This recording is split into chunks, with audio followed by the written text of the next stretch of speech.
दोस्तों नमस्कार। Cool cast में आज हमारे साथ हैं तरुण सूर्यवंशी। तरुण एक यंग और डायनामिक सोशल वर्कर हैं और तरुण एक ग्रुप चलाते हैं जिस ग्रुप का नाम है ब्लड आर्मी ग्रुप। और जैसा कि हम नाम से समझ रहे हैं कि ब्लड आर्मी एक ऐसा ग्रुप है जो कि इस ज़िले में रक्तदान के लिए रक्तदान के क्षेत्र में बहुत ही उल्लेखनीय काम कर रही है और बहुत सशक्त तरीके से ये ज़रूरतमंद मरीज़ों तक किसी भी तरीके का किसी भी समय पर कोई भी ग्रुप का ब्लड उपलब्ध करवा देते हैं। तो तरुण एक ऐसे यंग मैन है जिनको बहुत ज़्यादा इंट्रोडक्शन की आवश्यकता भी नहीं है। तो हम चलिए बातों का सिलसिला बढ़ाते हैं आगे और बात करते हैं तरुण सूर्यवंशी से और जानते हैं ब्लड आर्मी ग्रुप के बारे में और तरुण सूर्यवंशी की पर्सनल लाइफ के बारे में। तरुण भाई बहुत बहुत स्वागत है आपका। धन्यवाद बहुत बहुत। तरुण भाई कुछ बताइए अपने बारे में, कैसा क्या लाइफ रही है आपकी और कैसे आना हुआ आपका इस समाज सेवा के क्षेत्र में। बहुत बहुत धन्यवाद कूल कास्ट की पूरी टीम को। आशीष भैया, मैं बहुत भाग्यशाली मानता हूं अपने आप को कि इस मंच पर, इस जगह पर आपने मुझे स्थान दिया है और मैं आज आपके समक्ष बैठा हूं। और अपने विषय में मैं बहुत विस्तार से बताऊंगा। मैं एक मध्यम वर्गीय परिवार से बिलोंग करता हूं, परासिया से, और मैंने अपना स्कूली जीवन परासिया में कंप्लीट किया है और उसके पश्चात फिर मैंने इंजीनियरिंग में दाखिला लिया भोपाल में। तो भोपाल में मैंने इंजीनियरिंग करी ज्ञान गंगा कॉलेज से और 2013 में मैं पास आउट हुआ। अच्छा। तो स्कूली दिनों से ही मैं अनुशासन और डिसिप्लिन हुआ, अनुशासन है आपका, टाइम मैनेजमेंट, इन चीज़ों को काफ़ी फॉलो करता रहा हूँ। जीवन में अनुशासन नहीं है तो आपका जीवन दिशा निर्देश रहेगा, दिशाहीन रहेगा। हाँ। तो इसीलिए किसी भी व्यक्ति को जीवन में एक अनुशासन के साथ चलना चाहिए, ये मेरा मानना है। सही दिशा रहेगी तो आपके कदम सही और बढ़ेंगे। और माता पिता की परवरिश, आपके मित्र सखा भाइयों का सहयोग और आपके शिक्षक गुरुओं का ज्ञान, स्कूली शिक्षा, ये सभी चीज़ें एक जीवन में व्यक्ति को सफलता की ओर लेकर जाती हैं। फिर उसके पश्चात 2013 में मैंने इंजीनियरिंग कंप्लीट करी। नागपुर की एक पेट्रोलियम कंपनी में मैंने एज आ ट्रेनी इंजीनियर ज्वाइन किया अपनी जॉब को। तो 2013 से लेके 2014 तक मैं नागपुर पोस्टेड रहा। उसके बाद फिर कंपनी ने मुझे प्रमोशन पे नागपुर से बेंगलोर ट्रांसफ़र दे दिया। अच्छा, बेंगलोर शिफ्ट हो गए? हाँ, तो मैं 2014 से 2017 तक बेंगलोर में था। अच्छा। तो बेंगलोर में 5 साल रहा हूँ मैं, 14, 15, 16, 17, 18 तक। फिर 2018 से फिर पुनः छिंदवाड़ा में एक कंपनी का प्लांट हुआ यहाँ छिंदवाड़ा में। तो फिर मुझे किस तरीके का जॉब करते थे तरुण भाई आप? मैं ऑटोमेशन में था। ऑटोमेशन? हाँ, ऑटोमेशन सब प्लस मेंटेनेंस। उसमें क्या होता था? पेट्रोलियम कंपनी है एक नागपुर की जी। उस कंपनी में मैं ट्रेनी इंजीनियर ज्वाइन किया। तो वो उसके पेट्रोलियम प्रोडक्ट हैं, एलपीजी सिलेंडर्स हैं, पेट्रोल पंप्स, एलपीजी बंक्स हैं, एलपीजी का बल्क का काम है उसका। तो उसमें मेरी पहले 1 साल की ट्रेनिंग प्रोफाइल रही। उसमें मैं ऑलमोस्ट इंडिया के 70% सिटीज़ को घूम चुका हूँ। अच्छा, टूरिंग जॉब? हाँ, टूरिंग जॉब था, बट एवरी डे नहीं था। मतलब एक जगह पोस्टिंग हुई तो 1 मंथ के लिए, 15 दिन के लिए मुझे वहाँ पोस्टेड रहना पड़ता था। तो कंपनी के जो प्लांट होते थे, साइट्स होती थी, उनका पूरा मेंटेनेंस, ऑडिट, ये सभी चीज़ों का काम मैं करता था। अच्छा। तो उसके बहाने मुझे भारत देश के 70% शहरों का अनुभव हो गया। बहुत बढ़िया। 70 से 75% मैंने भारत घुमा हुआ कंपनी के खर्चे पर। अच्छा, नॉर्थ ईस्ट वेस्ट साउथ सब आप बिल्कुल। और सबसे ज़्यादा मेरा जो रीजन था वो साउथ था। साउथ में? हाँ, कर्नाटका, तमिलनाडु, केरला, यहाँ तक का पूरा जो रीजन था वो मोस्ट ऑफ द एरिया जो था वही था। तो तरुण भाई 2017 के बाद आपका छिंदवाड़ा आना कैसे हुआ? छिंदवाड़ा में कंपनी ने एक मैन्युफैक्चरिंग यूनिट की स्टार्ट करी। मुल्ताई रोड में वो प्लांट है। अच्छा। एलपीजी सिलेंडर का मैन्युफैक्चरिंग का प्लांट है वो। उसमें हम लोग गवर्नमेंट के एलपीजी सिलेंडर्स बना के गवर्नमेंट को सप्लाई करते हैं। अच्छा। भारत, इंडियन, एचपी के जो सिलेंडर्स हम घरों में यूज़ करते हैं 14 किलो वाले, इनकी मैन्युफैक्चरिंग यूनिट है। सिलेंडर मैन्युफैक्चर करते हैं आप या फिर रिफिल करते हैं? सिलेंडर मैन्युफैक्चरिंग, रिफिलिंग का काम भी है। अच्छा। पर यहाँ पे जो यूनिट अभी मैं संभाल रहा हूँ, मैं यहाँ एज ए प्लांट मैनेजर हूँ अभी। ओके। तो यहाँ पे मैन्युफैक्चरिंग की प्रोसेस है, हम लोग यहाँ सिलेंडर बनाते हैं। Great great. और फिर जॉब के साथ साथ आप ये सोशल वर्क का भी काम कर रहे हैं, तो इस सोशल वर्क में आपका आना कैसे हुआ? देखिए, समाज सेवा समाज सेवा होती नहीं है कुछ। आपके कोई भी मनुष्य हो, कोई भी इंसान हो, अपने जीवन के नैतिक कर्तव्यों का जो पालन करता है उसको लोगों ने समाज सेवा का रूप दे दिया। आप हैं, मैं हूँ, अगर मुझे मानव तन मिला है तो मेरा इस प्रकृति के प्रति, इस मानव समाज के प्रति एक दायित्व है। तो हमारी भाषा में उसे हम समाज सेवा ना कहें, हम ये कहते हैं कि कोई भी व्यक्ति अपने जीवन का निर्वहन करे दैनिक कर्तव्यों के साथ, अपनी जिम्मेदारी समझे, तो वो एक समाज सेवा हो गई। खुद की जिम्मेदारियों को, नैतिक जिम्मेदारियों को समझना ही समाज बिल्कुल सेवा बिल्कुल है। बिल्कुल, डेफिनेटली। अच्छा, आपने इसके लिए ब्लड डोनेशन को अपना रूट चुना कि आप ब्लड डोनेशन के ऊपर ही मेन काम कर रहे हैं, लोगों को जिनको ज़रूरत है उनको खून की व्यवस्था करवाना आप कर रहे हैं। तो आपको ब्लड डोनेशन के एरिया में ही जाना है, ये आपने कैसे तय किया? एक बहुत ही मज़ेदार बात है, स्कूली दिनों में 100 में से 80% बच्चे एनसीसी ज्वाइन करते हैं। आपने भी की होगी, बहुत से लोग करते हैं। तो परासिया में स्कूल के दौरान मैंने एनसीसी ज्वाइन करी। वहाँ पे बहुत सारी चीज़ों का आपको अनुभव कराया जाता है, उसमें डिसिप्लिन होता है, मोटो होते हैं बहुत सारे। वहाँ से करते करते हमें एक समाज के प्रति और रक्तदान के प्रति काफ़ी जागरूकता दी गई। अनुशासन, रक्तदान के प्रति, समाज के प्रति, चिकित्सा है, मानव सेवा है, जीव सेवा है। तो ये करते करते फिर मैं जब भोपाल में मैंने इंजीनियरिंग में दाखिला लिया, वहाँ पर भी मुझे इसका मौका मिला। मैंने एयरफोर्स की एनसीसी ज्वाइन करी। एयरफोर्स की? हाँ, एनसीसी के 3 विंग होते हैं, आर्मी विंग, एयर विंग और नेवल विंग। तो यहाँ परासिया में उस समय छिंदवाड़ा में आर्मी विंग होती थी, अभी भी वही है, बट भोपाल और जो बड़े स्तर के शहर हैं वहाँ पर तीनों प्रकार की एनसीसी होती है। तो मुझे एयरफोर्स विंग का बिल्कुल था कि मैं एयरफोर्स में ही जाऊं, ये मेरा जीवन का मोटो था। अच्छा। हाँ, तो इसलिए मैंने फिर एयरफोर्स की एनसीसी ज्वाइन करी। तो 2 साल का मैंने वहाँ सर्टिफिकेशन कोर्स किया और उसके दौरान भी वहाँ पर रक्तदान को लेके काफ़ी एक्टिविटीज़ करते थे हम लोग एनसीसी के माध्यम से? एनसीसी के माध्यम से। और एनसीसी तो आज पूरे देश दुनिया में यही सिखा रही है लोगों के प्रति, समाज सेवा प्रति। वही एक ऐसा बेस है जो लोगों में देश की सरहद पे जाके और अपने कर्तव्यों का निर्वहन करने के लिए वहाँ नींव रखी जा रही है एनसीसी के द्वारा। आप देखेंगे बहुत से लोग जो एनसीसी से ज्वाइन करते हैं वो आर्मी, डिफेंस में जाते ही जाते हैं। जी हाँ, जी। और उन सर्टिफिकेट का आपको बेनिफिट इंटरव्यू के समय, आपके इम्तिहान के समय आपको ज़रूर मिलता है। हाँ। और ये ब्लड डोनेशन और एनसीसी का किस तरीके से आपका रिलेशन रहा? एनसीसी में ब्लड डोनेशन कैंप्स होते थे। अच्छा। आज भी हमारे छिंदवाड़ा में भी आप देखेंगे, जो गर्ल्स कॉलेज है, पीजी कॉलेज है, इन कॉलेजों में भी जो एनसीसी के स्टूडेंट्स हैं, इनका एक एनसीसी का ब्लड डोनेशन कैंप साल में 1 बार 2 बार ऑर्गेनाइज होता ही होता है। भोपाल में बड़े स्तर पे होता था, तो वहाँ से हमने शुरुआत करी रक्तदान की। अच्छा, और फिर आपने उसी काम को छिंदवाड़ा आकर वापस आगे बिल्कुल। अच्छा, आपका तरुण भाई ग्रुप का नाम है ब्लड आर्मी जी। तो ब्लड आर्मी, तो ये आर्मी जो आया ब्लड आर्मी का, तो फिर इसके पीछे का क्या स्टोरी है?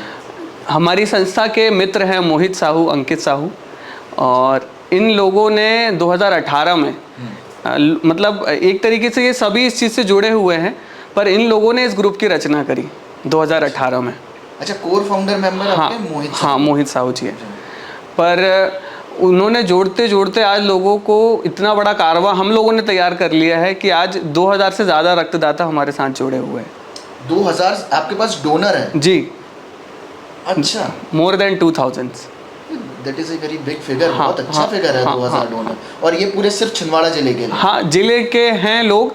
अब कुछ लोग रिलोकेट हो गए हैं, कोई सिवनी चला गया, कोई भोपाल चला गया, बट हम उनके माध्यम से आज उनके शहर में भी रक्त की उपलब्धता करा देते हैं। तो ये इतने सारे लोग जुड़े हुए हैं, एक आर्मी जैसा आपने अपना हाँ, नाम उसका इसलिए आर्मी था कि ब्लड मतलब रक्त, और आर्मी बोले तो एक सेना हो गई, फौज हो गई। तो हम लोगों ने एक बहुत छोटे स्तर से शुरू करते करते करते करते आज इसको इतने बड़े स्तर पे लेके चले गए हैं कि हर किसी के जुबान पर ब्लड आर्मी का नाम आता ही आता है। बहुत बढ़िया, बहुत अच्छा काम कर रहे हैं।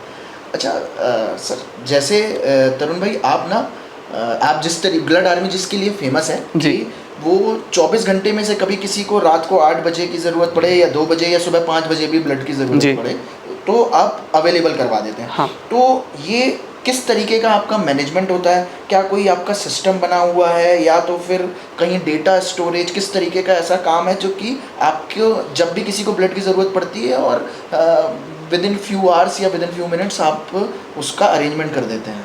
ब्लड आर्मी की कार्यशैली बहुत ही डिफरेंट तरीके से है।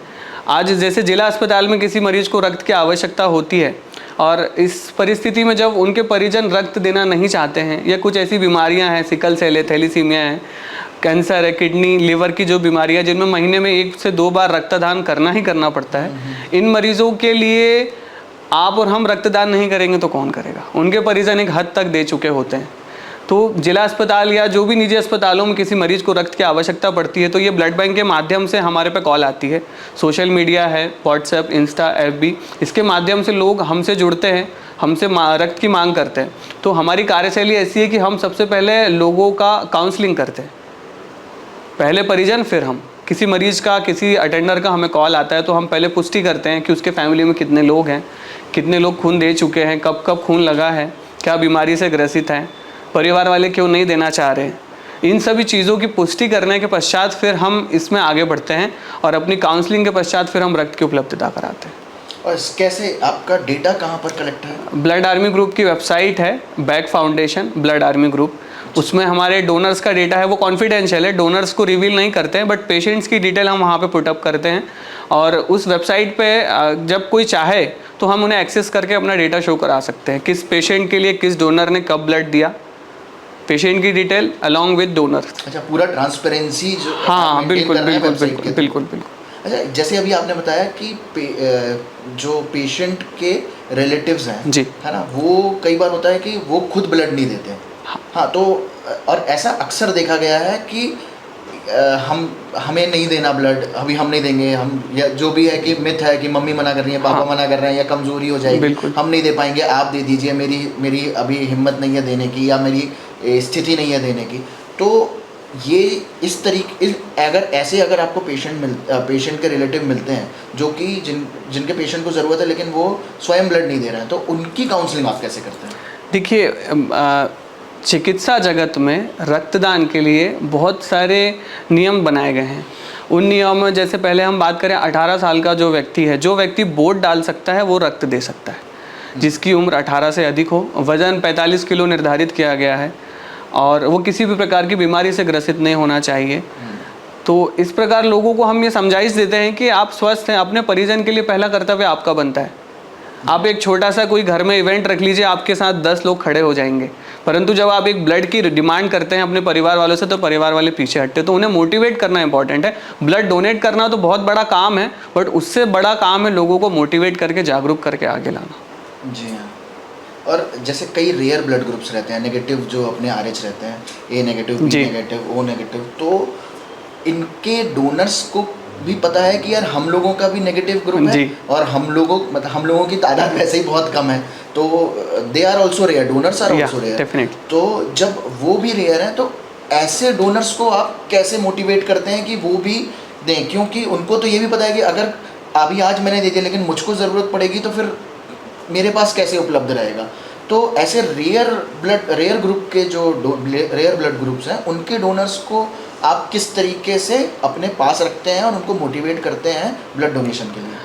पहली प्रीरियर ये होती है आशीष जी कि अगर किसी रेयर ग्रुप की डिमांड हम तक पहुंचती है तो अभी ज़िले में 3 ब्लड बैंक कार्यरत हैं आज की स्थिति में। एक शासकीय अस्पताल, एक छिंदवाड़ा ब्लड बैंक और दूसरा है एक फेथ ब्लड बैंक। तो अगर हमारे पास किसी भी अस्पताल से, निजी या शासकीय अस्पताल से नेगेटिव ग्रुप की डिमांड आती है तो हम पहले तीनों ब्लड बैंक का स्टॉक पूछते हैं कि कहीं पे वो अवेलेबल है क्या। सपोज सरकारी अस्पताल में ये नेगेटिव लग रहा है बट वो प्राइवेट हॉस्पिटल में अवेलेबल है, प्राइवेट ब्लड बैंक में, या किसी प्राइवेट हॉस्पिटल में उस ब्लड की डिमांड है और वो डिस्ट्रिक्ट में अवेलेबल है, तो हम पहले ये कोशिश करते हैं कि उस रखे वाले ब्लड का उपयोग कराएं हमारे माध्यम से। क्योंकि जो प्राइवेट में खड़ा है उसे सरकारी की स्थिति नहीं पता होती है, सरकारी में वो ब्लड उपलब्ध है या नहीं है। तो हम हमारे ब्लड बैंक के जो कर्मचारी हैं, काउंसलर हैं, इंचार्ज हैं, उनसे संपर्क करके पहले वहाँ के स्टॉक जान लेते हैं। अच्छा, A नेगेटिव अवेलेबल है, B नेगेटिव नहीं है, AB नेगेटिव है। अगर वो उस केस में वो ब्लड वहाँ अवेलेबल होता है तो हम कन्विंस करते हैं पेशेंट के अटेंडर को कि आपके जो भी डॉक्यूमेंट्स हैं, पेशेंट का सैंपल है, वो लेकर जिस भी जगह उपलब्ध है वहाँ आ जाए। उसके पश्चात उन्हें वहाँ से ब्लड अवेलेबल करा देते हैं। अगर बात करें ब्लड अवेलेबल नहीं है तो फिर जो हमारे स्टार डोनर्स हैं, जो नेगेटिव डोनर्स होते हैं, उनका एक अलग डेटा हम लोग कंपाइल करके रखते हैं और उन्हें हमेशा मना करते हैं कि ज़रूरत के वक्त ही वो डोनेट करें। किसी कैंप में, किसी एक्टिविटी में ऐसे आगे आके डोनेट करने से नुकसान होता है, उस ब्लड का सही समय पे उपयोग नहीं हो पाता है। तो रेयर डोनर्स को हम लोग इस चीज़ के लिए हमेशा इंकरेज करते हैं, मोटिवेट करते हैं कि ऑन डिमांड या ऑन कॉल ही वो आके डोनेशन दें। ओके। अच्छा, जैसे एक बात, अभी ब्लड डोनेशन कैंप्स की भी आपने बात जी। करी, तो एक एज अ नॉर्मल सिटीज़न मैं जानना चाह रहा हूँ कि एक ब्लड डोनर के तरीके से भी मैं जानना चाह रहा हूँ कि ब्लड डोनेशन कैंप्स में ब्लड डोनेट करना ज़्यादा सही है, या फिर अगर किसी पेशेंट को ब्लड की ज़रूरत है और उस समय तत्काल उसको अपना ब्लड डोनेट करना वो ज़्यादा सही है? दोनों में से क्या, मतलब एक जनरल डोनर को क्या करना चाहिए? ये ब्लड आर्मी की कार्यशैली ही यही रही है कि वो पेशेंट को live on call blood available करा के देती है। हम लोग हमारा परसेप्शन बताते हैं आपको। ब्लड आर्मी का एक ही मोटो है कि ऑन कॉल आधी रात को भी ब्लड लगे आप बुलाइए, हम आपको आके रक्त देंगे। पर कैंप में देना इसलिए चूँकि कई बार उपलब्धता नहीं रहती। कैंप में 50 यूनिट का डोनेशन हो गया, पेशेंट्सों की इशू हो गया, बट फिर बाद में वो जो पेशेंट की कॉल है हम तक घूम कर फिर आती है। उस समय में फिर डोनर की थोड़ी तकलीफ होती है कि अगर 50 यूनिट कैंप में डोनेट कर दिया और फिर वो समाप्त हो गया ब्लड बैंक में, फिर वापस से पेशेंट की कॉल रहे तो डोनर ढूंढना पड़ता है। अच्छा। तो इस वजह से जो हमारी कार्यशैली यही है कि हम डायरेक्ट ऑन कॉल डोनेशन करा के देते हैं, लाइव डोनेशन पे ही काम करते हैं। और एज अ डोनर भी मैं आपकी खुद की बात करूं तो मेरा एक प्रिडिक्शन है कि मैं अपना खून ज़रूरतमंद को दूं अपनी आंखों के सामने। मेरा रक्त सही हाथों में जाना चाहिए। तरुण भाई, ब्लड आर्मी 2017 के बाद से इस एरिया में ब्लड डोनेशन का काम कर रही है जी। और अभी 2023 चल रहा है, 6 सालों से आप काम कर रहे हैं। तो बता सकते हैं इन 6 सालों में क्या क्या हुआ, किस तरीके से, मतलब अपनी स्टार्टिंग टू टिल नाउ कैसी रही आपकी जर्नी ब्लड आर्मी की? क्या होता है आशीष जी, किसी भी कारणों से आप जब अस्पताल जाते हैं तो वहाँ एक सेक्शन होता है ब्लड बैंक का, और किसी कारणों से अगर आप उस क्षेत्र में जाएं और वहाँ किसी की लाचारी, किसी की बेबसी जब आप देखते हैं तो आपके अंदर का ज़मीर जाग उठता है, आपके रोंगटे खड़े हो जाते हैं। किसी बेबस को, किसी लाचार को जब आप देखें कि वो कैसे वहाँ दर दर भटक रहा है, देखिए अभी मैं जिक्र कर रहा हूँ पर मेरे शरीर के रोंगटे अभी भी खड़े हो रहे हैं। किसी बेबस को आप देखें कि वो कोई बुजुर्ग माँ अपने बच्चे के लिए ब्लड की मांग कर रही है, मुझे ब्लड दे दो। एक लाचार पिता अपने बच्चे, थैलीसीमिया बच्चे के लिए ब्लड की मांग करता है, मुझे ब्लड मिल जाए। तो ऐसी परिस्थितियों को जब आप देखेंगे तो आपके अंदर का इंसान जाग जाएगा कि नहीं, मुझे कुछ करना है। अकेला तरुण, अकेला इंसान कोई कुछ नहीं कर सकता। तो इस कारवां को बनाने के लिए कुछ नवयुवकों को जोड़ा। इसे जोड़ते जोड़ते जोड़ते कुछ लोग और जुड़े, व्हाट्सएप आया, व्हाट्सएप के माध्यम से व्हाट्सएप ग्रुप बनाया, फेसबुक पे पेज बनाया, तो लोगों में फिर जागरूकता आनी शुरू हो गई। पहले शुरुआती दिनों में तो काफ़ी तकलीफ होते रही, लोग देना नहीं चाहते थे, कुछ लोग दे देते थे, उसके बाद पता चलता था कि कोई संस्था कार्य कर रही, हमें इससे जुड़ना है। तो ऐसे लोगों को जोड़ते जोड़ते आज इस कारवा को बढ़ा लिया है हम लोगों ने। और बहुत ही खुशी की बात है कि 2017-18 से लेके आज तक 2235 रक्तदान ब्लड आर्मी ने सीधे ज़रूरतमंदों को करा के उपलब्ध कराया है। और इसमें वो मरीज़ हैं जो निरंतर रक्त के लिए भटकते रहते हैं, thalassemia, sickle cell, cancer, liver, patient जिनको रेगुलर ब्लड लगता है। कोई एक्सीडेंटल बीमारियां होती हैं तरुण सर? थैलीसीमिया है, थैलीसीमिया, एनीमिया है, सिकल सेल है, किडनी पेशेंट होते हैं जिन्हें डायलिसिस होता है महीने में 1 से 2 बार, उन्हें ब्लड लगता है। कैंसर पेशेंट होते हैं, रोड एक्सीडेंट में होते हैं। इवन सबसे ज़्यादा अगर आप गर्भवती महिलाएं देखें, प्रसूता महिलाएं, उन्हें भी रक्त की बहुत आवश्यकता पड़ती है। तो इस प्रकार से ये 6 से 8 प्रकार के जो मेजर डिजीज़ हैं जिनमें ब्लड लगता ही लगता है। और हमारा एक उद्देश्य है कि पहले परिवार दे, पूरी जांच पड़ताल हो जाए, परिवार वाले दे चुके हैं, उसके पश्चात फिर हम ब्लड डोनेट करते हैं। और कुछ बीमारियों में तो हम बिना पूछे ही डोनेट करते हैं, क्योंकि हमें पता है इस मरीज़ को महीने में 2 बार लगना है, तो उसके लिए फिर सीधे डोनर से डोनेशन करवा देते हैं। 2235 डोनेशन टिल डेट जी, बहुत बड़ा आंकड़ा है और ये बहुत ही गर्व की बात है। बिल्कुल। और साथ में 17 एसडीपी डोनेशन भी हुए हैं। एसडीपी डोनेशन क्या होता है? ये सिंगल डोनर प्लेटलेट होता है। कोविड के दौरान जब SDP? हाँ, सिंगल डोनर प्लेटलेट। ये एक ऐसी प्रक्रिया होती है जिसमें एक मशीन के माध्यम से, एफरेसिस बोलते हैं इसे, एक मशीन के माध्यम से किसी डोनर का ब्लड लिया जाता है और जो ब्लड की आवश्यकता है, प्लेटलेट, प्लाज्मा और आरबीसी, तो जिसकी डिमांड होती है उसके अनुरूप हम पेशेंट डोनर के बॉडी से उस ब्लड को लेते हैं। सेपरेशन के पश्चात वो ब्लड वापस बॉडी में चला जाता है।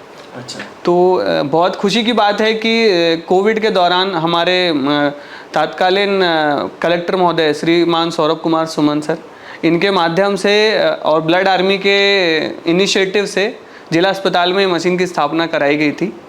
और जब पूरा देश दुनिया कोविड से त्रस्त था इस महामारी से, उस समय प्लाज्मा की बहुत ज़्यादा डिमांड थी, तो उस मशीन की स्थापना जिला अस्पताल में हुई है और उसके समय हमने 18 यूनिट का डोनेशन कराया था। अनफॉर्चुनेटली फिर आईसीएमआर ने उस प्रक्रिया को ट्रीटमेंट से बाहर कर दिया, प्लाज्मा थेरेपी को फिर बाहर कर दिया, पर फिर भी वो मशीन चालू अवस्था में रही। अभी भी कुछ डिमांड आती है तो ओकेजनली उन्हें स्टार्ट करते हैं, पर वो ज़िले में, संभाग में, जबलपुर के बाद वो मशीन छिंदवाड़ा ज़िले में है। तरुण जी, कोविड का जो दौर था वही 2020 से लेकर 21-22 तक जो कोविड का एक दौर चला, तो उस वक्त जो रेगुलर डिसीज थी, जो कि जनरल जो बीमारियां चल रही थी वो तो चल ही रही थी, साथ साथ एक कोविड भी आ गया था और माहौल ऐसा था कि हर कुछ आइसोलेशन में होता था। हाँ। लोग हॉस्पिटल जाने से डरते थे, जब घर से नहीं निकल पाने तो हॉस्पिटल जाना और ब्लड डोनेट करना बहुत बड़ी बात। लेकिन ब्लड की आवश्यकता तो उतनी ही पड़ रही होगी जितनी नॉर्मल दिनों में पड़ रही है। तो ऐसे इस समय ब्लड आर्मी ने क्या किया? क्या ब्लड आर्मी का काम रुक गया था या फिर ब्लड आर्मी ने उस सिचुएशन को संभालने की कोशिश करी? जो भी है, किस तरीके से आपने उस दौर को निकाला? देखिए, जिस प्रकार सरहद में कुछ तनाव की स्थिति में आर्मी डट के खड़ी रहती है, एक कदम भी पीछे नहीं हटता है, एक सैनिक हो, फौजी हो, अफसर हो, वैसे ही ब्लड आर्मी का भी एक मोटो रहा है, कैसी भी परिस्थिति आए, कोविड हो, कोई भी आपातकाल की स्थिति हो, हमने एक कदम भी पीछे नहीं हटाया। बहुत गर्व की बात है कि जब लोग घरों में बंद थे, घर से लोग बाहर आने से डर रहे थे, माहौल इतना भयावह था, उस स्थिति में भी ब्लड आर्मी के डोनर्स 24 घंटे खड़े हुए थे और हमने हमारी खुद बाइक से, कार से, अपने सेल्फ कन्वेंस से डोनरों को लाकर, डोनर खुद आए हैं या हमारी टीम के मेंबर्स के द्वारा उन्हें लाकर ब्लड डोनेशन करवाया गया।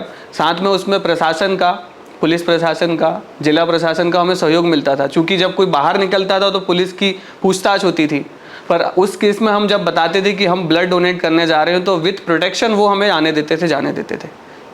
अच्छा। तो 750 यूनिट का डोनेशन हमने कोविड के काल में किया है, कोविड टाइम पर 750 हाँ। और डोनर की सेफ्टी का भी बहुत ख्याल रखते थे हम लोग। और उस समय जो नॉर्मल बीमारियों से ग्रसित मरीज तो वो अस्पताल जा ही रहे थे, क्योंकि उनका जीवन ही निर्भर है रक्त के ऊपर। वही, क्योंकि कोविड के साथ साथ जनरल जो बीमारियां हैं वो तो चल रही। हाँ। और जो जैसा आपने बताया, जो थैलीसीमिया, एनीमिया और सिकल सेल डिलीवरी, सपोज किसी को कोविड के पीरियड में डिलीवरी रही होगी तो वो तो होनी ही निश्चित है, तो उसके दौरान भी उसे ब्लड लगा। थैलीसीमिया वालों को भी महीने में 1 बार ब्लड लगना, 2 बार ब्लड लगना, एनीमिया है, सिकल सेल है, तो इन मरीजों का तो जीवन ही रक्त पे निर्भर है। तो रक्त की आवश्यकता तब भी पड़ती रही। हमने 750 यूनिट रक्तदान करवाया है उस समय भी ना, बिल्कुल डट कर खड़ी थी और आज भी खड़ी है। और हमारा एक उद्देश्य है कि हमारे जीवन की आखिरी सांस तक ब्लड आर्मी की पूरी टीम हर मरीज के लिए बिल्कुल डट कर खड़े रहे, ऐसा हमारा संकल्प है, हमारी प्रेरणा भी है और लोगों को जागरूक करना हमारा मेन उद्देश्य है। अच्छा, आपके इस नोबल कॉज में तरुण जी, हेल्थ डिपार्टमेंट अपने हॉस्पिटल में, हॉस्पिटल, जिला चिकित्सालय और दूसरी और medical bodies plus blood bank से आपको किस प्रकार का सहयोग मिलता है? इस कार्य में यही आधार है हमारा।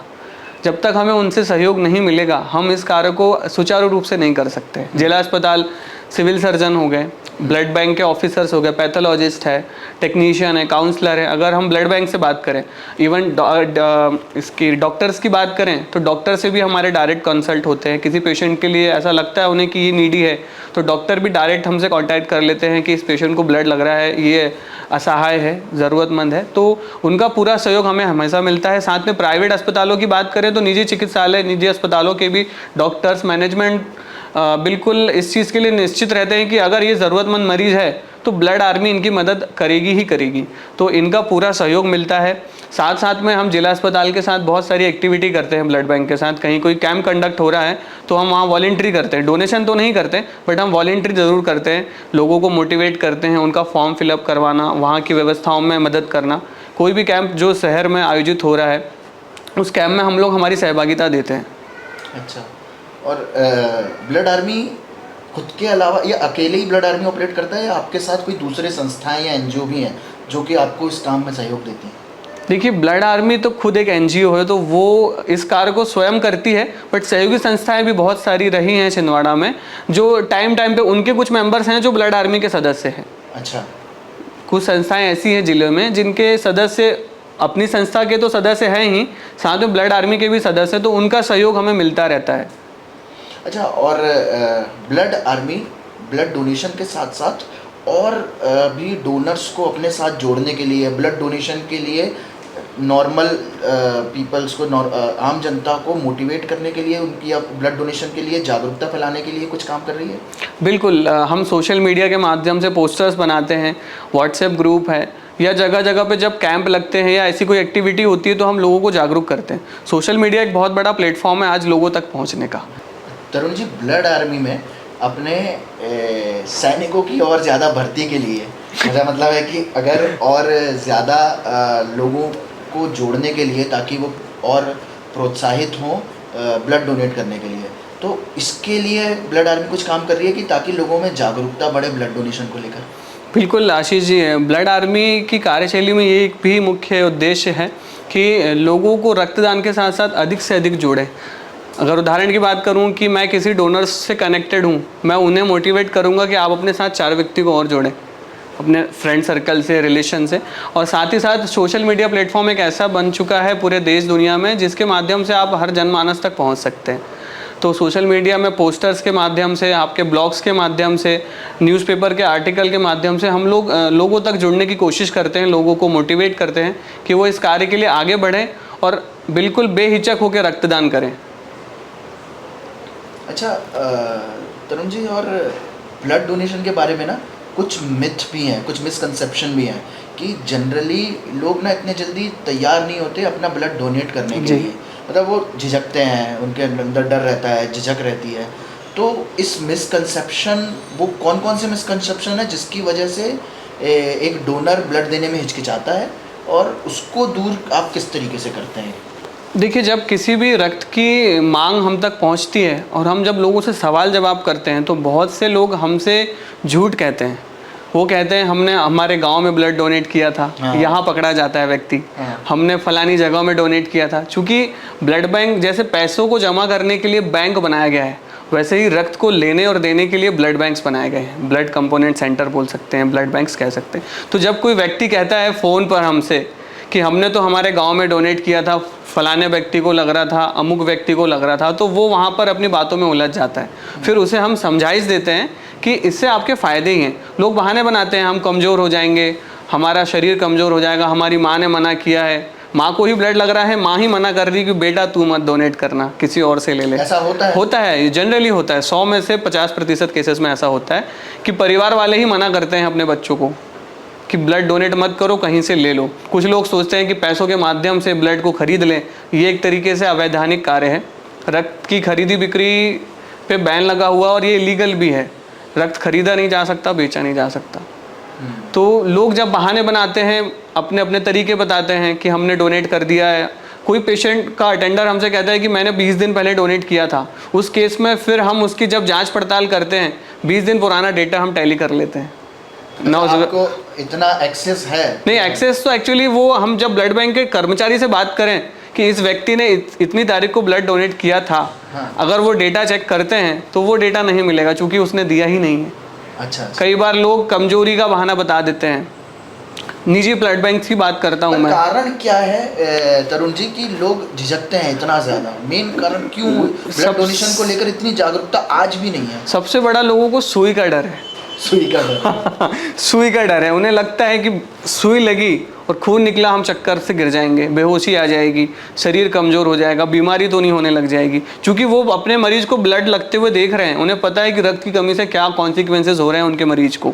तो लोग इसलिए भ्रांतियाँ पाल लेते हैं। कुछ लोग कहते हैं दुबले पतले हैं। दुबले पतला होना इट्स नॉट अ टास्क, वो बहुत बड़ी बात नहीं है। एक साधारण व्यक्ति जिसकी उम्र 18 साल और 45 किलो वजन होता है, 45 किलो आज यूजुअली 18 साल के व्यक्ति का वजन होना ही होना है। आज के समय में लोगों का हेल्थ हाइजीन इतना अच्छा हो गया है, लोगों का बॉडी इतना अच्छा डेवलप हो रहा है। 18 साल में लोगों का शरीर 55-60 तक पहुंच जाता है। तो लोग जब इस बहाने को बताते हैं तो उन्हें हम समझाइश देते हैं कि आप ऐसा ना करें, पहले अपने परिवार वालों के लिए ब्लड डोनेट करें। 1 यूनिट लगती है, 2 यूनिट लगती है, देने के पश्चात हमसे मांग करें, हम बिल्कुल आपूर्ति करने के लिए तत्पर हैं। कर्तव्यनिष्ठ हैं, कर्तव्यबद्ध हैं अपनी बात के लिए। ब्लड डोनेट करने के पश्चात तरुण भाई क्या क्या चेंजेस आते हैं बॉडी में? रक्तदान से फ़ायदे ही फ़ायदे हैं, नुकसान तो कुछ भी नहीं है, क्योंकि मेडिकल साइंस भी कहता है ब्लड डोनेट करना ही चाहिए।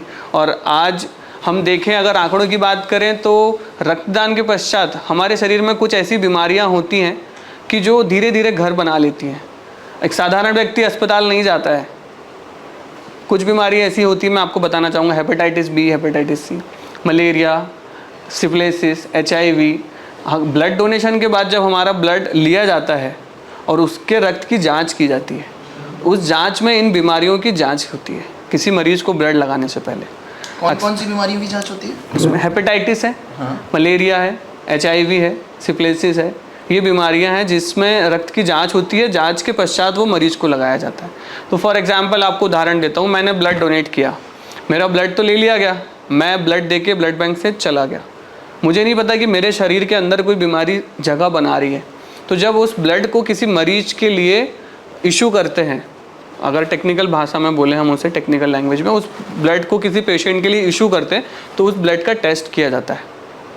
उस टेस्ट में इन बीमारियों की जांच हो जाती है। तो अगर इन बीमारियों का ओवरऑल कॉस्ट देखें तो मोर देन 1000 रुपीज़ तक जा सकता है, वो डिपेंड करता है कॉस्ट। अगर हम इसको टेस्ट कराएं नॉर्मल पैथोलॉजी में तो? हाँ बिल्कुल। अच्छा। मलेरिया एक टेस्ट होता है, HIV होता है, हाँ, हेपेटाइटिस होती है। तो ये बीमारियों के आप अगर इंडिविजुअल जांच करने जाएंगे तो आपको पैसे खर्च करने पड़ेंगे। तो आप अगर हर 3 महीने में ब्लड डोनेट करते हैं तो साइलेंटली अगर आपकी बॉडी में कोई ऐसी डिजीज़ बन रही है, जनरेट हो रही है, तो वो आपको वैसे ही पता चल जाएगी। अगर ऐसा कोई टेस्ट पॉजिटिव डिटेक्ट होता है तो इमीडिएटली ब्लड बैंक से आपको कॉल आएगा, क्योंकि जब ब्लड डोनेट करते हैं तो हमें एक डिक्लेरेशन फॉर्म भरना पड़ता है, ये प्रोसेस है। और बिना डिक्लेरेशन फॉर्म के कोई भी ब्लड डोनेट ना करें, ये मेरा सबको निवेदन है, क्योंकि रक्तदान करने के पश्चात आपको कुछ जानकारी बतानी पड़ती है, पहले भी और बाद में भी। आपको किसी प्रकार की कोई बीमारी तो नहीं है, आपने टैटू बनवाया है क्या, आप कोई मेडिकेशन से होके गुजर रहे हैं, आपकी नींद प्रॉपर हुई है नहीं हुई है, कितने बार ब्लड डोनेट कर चुके हैं, तो उसमें आपका नंबर, हाँ, अल्कोहल, अगर आपने 48 घंटे के पहले 24 घंटे के अंदर आपने अल्कोहल ले रखा है तो वो अल्कोहल का पार्ट आपकी बॉडी में तो रहने वाला है। अच्छा तरुण भाई, ये टैटू बनवाने जो जिनको अगर टैटू बना हुआ है तो फिर क्या वो ब्लड डोनेट नहीं कर सकते? नहीं, साइंटिफिकली ऐसा नहीं है। मेरे खुद के हाथ में अगर मैं दिखाऊं आपको तो ब्लड आर्मी का टैटू, परमानेंट टैटू बना हुआ है ये, और इस तरफ भी टैटू बना हुआ है। तो मेडिकल साइंस कहता है कि अगर आपने टैटू बनाया है तो 6 मंथ तक ब्लड डोनेट ना करें। अच्छा, 6 महीने तक का एक पीरियड है। उसका कारण ये है कि जब प्राचीन समय में लोग, ये प्रक्रिया अभी आई हुई है लेज़र से और आपकी मशीन से, पुराने ज़माने में तो गुदना चलता था, तो उसमें इन्फेक्शन बहुत होता था, क्योंकि एक निडल मल्टीपल लोगों में चली जाती थी। तो उस समय इस टैटू के कारण अगर कोई बीमारी किसी पेशेंट को है, उसने टैटू बनाया और वो निडल दूसरे पर्सन ने यूज़ कर ली, तो वो एक इन्फेक्शन का कारण होता था। अभी तो इतना हाइजीन हो चुकी है ये प्रोसेस कि कोई चांस ही नहीं होता है, आपकी निडल सेपरेट है, आपकी इंक सेपरेट है। तो उस ज़माने में ऐसा होता था, तो उसके वजह से बिल्कुल मेडिकल साइंस ने ये प्रिडिक्ट कर दिया था कि आप टैटू बनाए हैं तो 1 ईयर 6 मंथ तक ब्लड डोनेट ना करें। तो ये अभी भी है मैंडेट कि आप ब्लड डोनेट ना करें अगर टैटू बना हुआ है तो, एटलीस्ट 6 मंथ तो ना ही करें। अच्छा, पॉजिटिव चेंजेस क्या आते हैं ब्लड डोनेट करने के बाद बॉडी में? आपका मोटापा नहीं होगा, मोटापा नहीं होगा, आपको हार्ट अटैक के चांसेस बहुत कम हो जाएंगे। हमने भी सुना कि कोलेस्ट्रॉल लेवल जो है, बिल्कुल कोलेस्ट्रॉल लेवल बिल्कुल आपका डाउन हो जाएगा, मेंटेन रहेगा, आपको हार्ट अटैक के चांसेस बहुत कम हो जाते हैं। मोटापा नहीं होता है, आप रिलैक्स रहते हैं, आपकी बॉडी मेंटेन रहती है, बहुत सारी चीज़ें हैं, आप फ्रेश फील करते हैं। और फिर जब ब्लड डोनेट करते हैं तो अंदर से जो खुशी मिलती है वो सबसे बड़ी खुशी है। किसी की जान बचा कर देखिए, आप सड़क पे किसी सड़क दुर्घटना में आप किसी मरीज़ को देखें और उसका जब ब्लड लॉस होता है तो उसकी तड़प, उसकी बेचैनी, उसकी परेशानी वो मरीज़ और उसके परिवार वाले समझ सकते हैं। तो इसलिए ब्लड डोनेट करने के फ़ायदे ही हैं, नुकसान तो कुछ भी नहीं है। लोगों के अंदर जो डर है, हम वो चाहते हैं कि वो निकले और लोग जुड़े, बहुत लोग जुड़े इस काम से। साइंस कहता है कि आप हर 3 महीने में ब्लड डोनेट कर सकते हैं 90 दिनों के पश्चात। जैसे हम लोग अगर जब ब्लड डोनेट करते हैं तो लगभग 300-350 ml हमसे, हमारी बॉडी से ब्लड लिया जाता है। तो ये 300-350 ml जो ब्लड है, ये रीजनरेट कितने दिनों में होता है? देखिए, रक्त बनने की प्रोसेस तो 24 घंटे में शुरू हो जाती है। अच्छा। 24 से 72 घंटे में वो ब्लड बनना शुरू हो जाता है, पर जो क्राइटेरिया निर्धारित किया गया है वो 90 दिनों का है कि 90 दिनों के अंतराल में ही आप ब्लड डोनेट करें। बनना तो 24 घंटे में शुरू हो जाता है, 72 घंटे तक। 350 ml का गैप फिल होने में कितना वक्त लगता है? 350 एक पर्टिकुलर स्टैंडर्ड नहीं है, वो डिमांड के अनुसार लिया जाता है ब्लड। अभी किसी मरीज को प्लेटलेट की आवश्यकता होती है, डेंगू का एक केस ले लें तो डेंगू में प्लेटलेट्स डाउन हो जाती है मरीज की, तो उस केस में प्लेटलेट ट्रांसफ्यूज करना पड़ता है। तो उस प्लेटलेट को निकालने के लिए 450 ml का ब्लड बॉडी से लिया जाता है। नॉर्मल किसी को ब्लड लगाना है, ब्लड के कंपोनेंट होते हैं, 4 कंपोनेंट होते हैं, red blood cell, white blood cell, plasma और प्लेटलेट। ब्लड जो है इन 4 चीज़ों से मिलकर बनता है, मेजर कंपोनेंट है। और जिस मरीज की जैसी आवश्यकता होती है उसके अनुरूप डोनर से ब्लड लिया जाता है। किसी को 300 ml की ही डिमांड है तो 300 ml का ब्लड लेंगे, किसी को प्लेटलेट लगना है तो उसके लिए 450 लिया जाता है। 450 को फिर सेपरेशन करके आप अपनी आवश्यकता के अनुसार सेपरेट कर लेता है ब्लड बैंक। अच्छा तरुण जी, आपने बताया कि सोशल मीडिया का आप इस्तेमाल बहुत ज़्यादा करते हैं अपने इस ब्लड डोनेशन के काम के लिए जी। डोनर्स को कलेक्ट करना या फिर पेशेंट्स से कांटेक्ट करना, तो पेशेंट्स भी आपको शायद सोशल मीडिया के माध्यम से हाँ, ही आपसे संपर्क करते हैं। तो ये सोशल मीडिया का आप किस तरीके से यूज़ करते हैं? इस पूरा सेटअप किस तरीके से होता है? मतलब पेशेंट आप तक कैसे पहुंचता है और आप उनकी जानकारियां डोनर तक कैसे पहुंचाते हैं, फिर डोनर किस माध्यम से ब्लड बैंक में आके ब्लड डोनेट करता है? जी आशीष जी, बहुत अच्छा क्वेश्चन है आपका ये। मैं आपको बताना चाहूँगा, जिला अस्पताल जो ब्लड बैंक है वहाँ पर ब्लड आर्मी के हेल्पलाइन नंबर्स लिखे हुए हैं और प्राइवेट ब्लड बैंक में भी नंबर मेंशन किए हुए हैं। तो जब कोई पेशेंट ब्लड के लिए आता है और काउंसलर जो इंचार्ज बैठा है उसे लगता है कि ये नीडी पर्सन है, इसके साथ कोई डोनर नहीं है और हमारे पास वो ब्लड है नहीं है, एक्सचेंज में दिया जाता है ब्लड, तो वो बोल देते हैं कि आप इस दिए गए नंबरों पे संपर्क कर लें। तो मरीज़ पहला माध्यम होता है कॉन्टैक्ट ऑन कॉल। पहला माध्यम जो हम तक लोग पहुंचते हैं वो फ़ोन के माध्यम से पहुंचते हैं, कॉल के थ्रू। तो जब कॉल हमें प्राप्त होती है हेल्पलाइन नंबर पे, तो उस पर हम जब वेरिफिकेशन करते हैं तो मरीज़ अगर सक्षम व्यक्ति है, उसके पास व्हाट्सएप अवेलेबल है, तो उससे डिमांड लेटर पहले हम व्हाट्सएप पे मंगा लेते हैं कि उसे किस चीज़ की नीड है ब्लड में।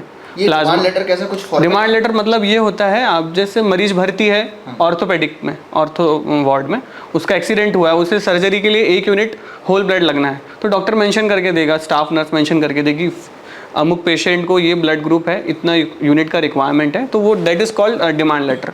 वो हर पेशेंट को दैट इज़ मैंडेट। बिना डिमांड लेटर के किसी भी मरीज़ को ब्लड नहीं चढ़ाया जा सकता और बिना डिक्लेरेशन फॉर्म के कोई ब्लड डोनर डोनेट नहीं कर सकता। डिमांड लेटर मांगते हैं? हाँ, उससे पुष्टि होती है ये कॉल जेन्युइन है, ये मरीज वाकई में एग्जिस्ट करता है या कोई और फ़ोन कर रहा है। क्योंकि ये चीज़ें आज देश दुनिया शहर में चल रही है। मैं आपको बताऊंगा, बिचौलिए होते हैं कुछ लोग जो रक्त का काला धंधा चला रहे हैं कि भाई हम लोगों को काफ़ी सुनाई देता है कि ये दलाल सक्रिय हैं। हाँ। और रक्त माफिया किया जाता है कि जो कि पैसे लेकर रक्त की अवेलेबिलिटी कराते हैं। कई बार तो हमको ये भी सुनाई देता है, मैं यहाँ की बात नहीं कर रहा, दूसरे हॉस्पिटल्स के बारे में भी, कि जो स्टाफ रहता है वो ऐसा है अंडर द टेबल जो है ब्लड निकाल के किसी और को प्राइवेटली बेच देते हैं। तो ये सारी चीज़ें भी बहुत होती हैं। तो क्या ये चीज़ अभी भी ये हो रहा है? हाँ, ये देखिए, जहाँ समाज में अच्छाई है तो बुराई भी एग्जिस्ट करेगी। अगर दिन है तो रात भी आनी है। तो जैसे अच्छे लोग हैं वैसे बुराई भी है। तो जिला अस्पताल हो गया, कोई भी शहर का प्राइवेट अस्पताल है, वहाँ पे इस प्रकार के जो असामाजिक तत्व हैं ये अपना एक गैंग चलाकर एक नेटवर्क इनका बना हुआ है। ये लोगों को तरचते हैं, उनका आकलन करते हैं कि ये मजबूर है, लाचार है, तो उनको ये भाप के उन्हें अपने झांसे में लेते हैं। और ये हर जगह चीज़ चालू है और इस चीज़ को हम बहुत अच्छे से समझ लेते हैं। इसलिए हमारी जो प्रक्रिया है डिमांड लेटर की, कई बार क्या होता है, कोई ऐसा व्यक्ति जिसके पास फ़ोन नहीं है, ग्रामीण अंचलों से बहुत से मरीज ऐसे आते हैं जो सक्षम नहीं है, जिनके पास कीपैड फ़ोन होता है, एंड्रॉयड नहीं है या साधारण फ़ोन है ही नहीं उस व्यक्ति के पास, तो इस प्रकार के लोग भी उनसे अपने झांसे में लेकर हम तक पहुँचने की कोशिश करते हैं।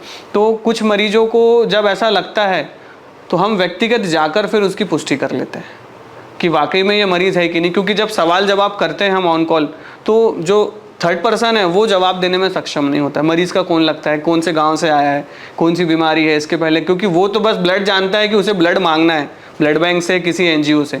तो ये एक बहुत बड़ी कुरीति कह सकते हैं हम समाज में, तो लोगों को इसके लिए भी अवेयर होने की ज़रूरत है कि किसी भी बिचौलिए, किसी भी दलाल, किसी भी ऐसे माफिया के संपर्क में ना आए। ऐसे कोई अगर एक्टिविटी दिखती है तो हेल्पलाइन नंबर्स दिए हुए हैं, आप अपने जिला अस्पताल प्रशासन को या ब्लड बैंक कर्मचारी को, अधिकारी को इससे अवगत कराएं, ताकि जो ज़रूरतमंद है उसका शोषण ना हो। ये जानने की बहुत ज़रूरत है, पता होना चाहिए कि जो ब्लड है वो खरीदा या बेचा नहीं जा सकता। आप ब्लड बैंक जाएंगे, आपको एक स्टिकर चस्पा हुआ मिलेगा, ब्लड खरीदना और बेचना कानूनी अपराध है।